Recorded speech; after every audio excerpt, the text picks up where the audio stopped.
दोस्तों, जय मसीह की Bible story audio Hindi channel में आप सभी का स्वागत है। आज हम पवित्र शास्त्र बाइबल के एक नए ऑडियो स्टोरी से जानेंगे। पहला राजा की पुस्तक से भविष्यवक्ता एलिय्याह और अकाल के बारे में। हालेलुया।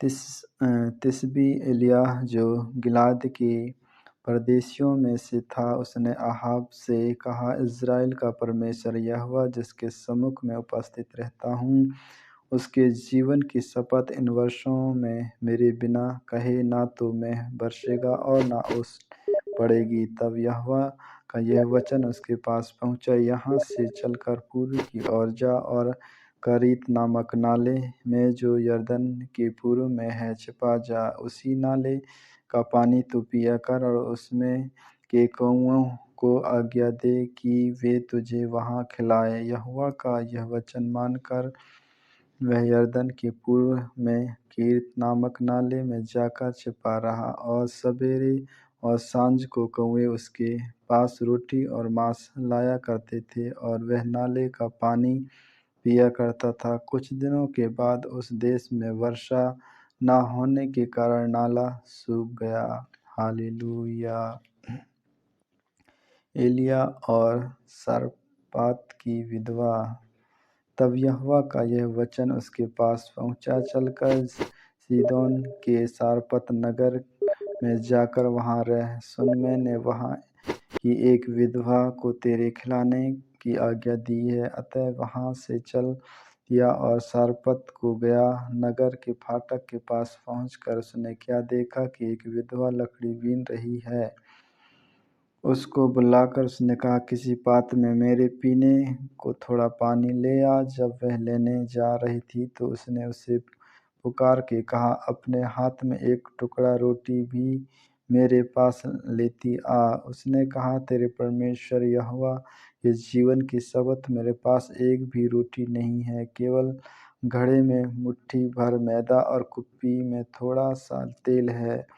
और मैं एक लकड़ी बीन कर लिए जाती हूँ कि अपने और अपने बेटे के लिए उसे पकाऊं और हम उसे खाकर फिर मर जाएं। एलिय्याह ने उससे कहा, मत डर, जाकर अपनी बात के अनुसार कर, परंतु पहले मेरे लिए एक छोटी सी रोटी बनाकर मेरे पास ले आ। फिर इसके बाद अपने और अपने बेटे के लिए बनाना, क्योंकि इज़राइल का परमेश्वर यहोवा यूँ कहता है कि जब तक यहोवा भूमि पर मेंह न बरसाएगा, तब तक ना तो उस घड़े का मैदा समाप्त होगा और न उस कुप्पी का तेल घटेगा। तब वह चली गई और एलिय्याह के वचन के अनुसार किया।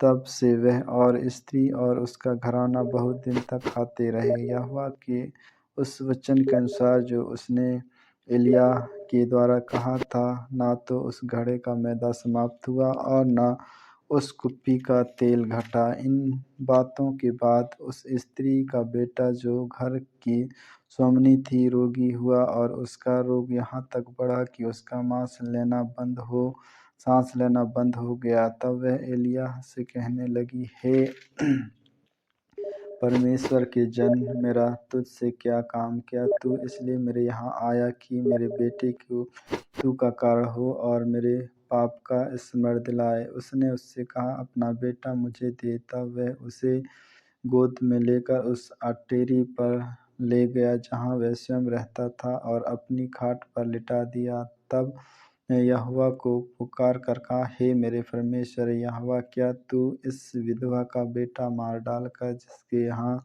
मैं टिका हूँ, इस पर भारी विपत्ति ले आया है? तब वह बालक पर 3 बार पसर गया और यहोवा को पुकार कर कहा, हे मेरे परमेश्वर यहोवा, इस बालक का प्राण इसमें फिर डाल दे। एलिय्याह की यह बात यहोवा ने सुन ली, और बालक का प्राण उसमें फिर आ गया और वह जी उठा। तब एलिय्याह बालक को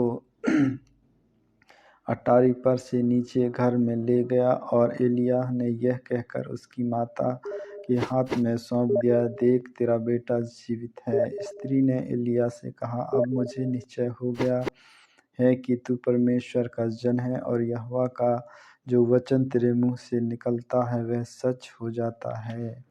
आमीन आमीन। परमेश्वर इन वचनों को सुनने के द्वारा आप सबों को आशीष दे। आगे के और भी ऑडियो स्टोरी